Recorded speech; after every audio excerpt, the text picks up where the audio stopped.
Now, the science, the research that's been done on the traditional approach to aftercare, this idea of imposing the structure on the recovering person, it's kind of interesting.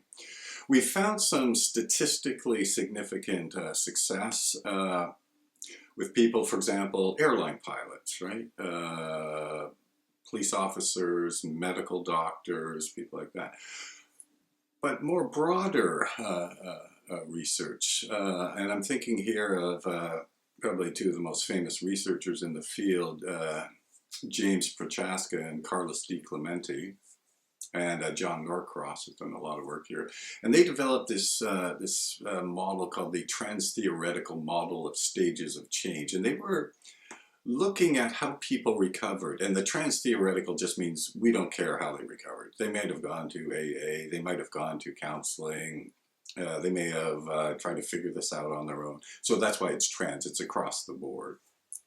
And what they discovered was that, at least on the first try, when people tried to get into recovery, they would go through these series of stages. But the interesting thing was they found that the vast majority of the people actually relapsed. In other words, they followed this plan. They were doing all these actions to promote recovery, but something happened and they relapsed. And that's interesting, right?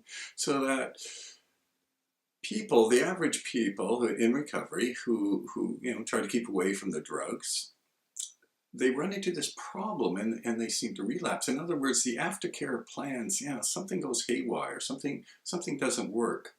And this idea then of not working is pretty fundamental because most of us in recovery, I mean, we actually have to take these steps to get it to follow the plan. So what happens? Why do most people end up relapsing? Well, one of the things that we've discovered in our focus groups at the center is that the fellows tell us that when they get these plans that are imposed on them, they get this feeling it's not really them. I mean, their input is not really all that important.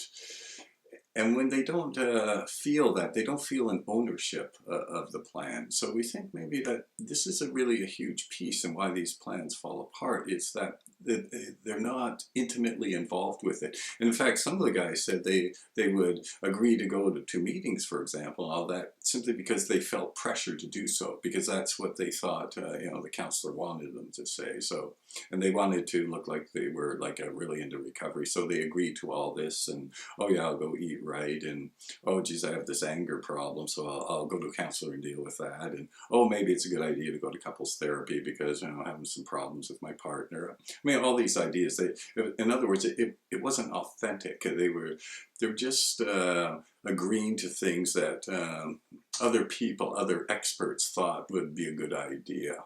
And so we think maybe this is one factor involved about why these plans really don't seem to work so well. And the other thing with the research, if we look at the relapse research, that it seems pretty clear that all these detailed plans and everything, they last, some researchers actually say they will last no more than 3 months.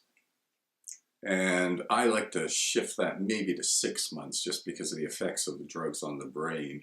But the science is pretty clear that regardless of how detailed the plan is or anything else, that the typical person in recovery is going to run into problems. And again, we think perhaps maybe there's this missing element that the person doesn't take ownership of the plan because he or she doesn't really feel they're an intimate part of this planning process.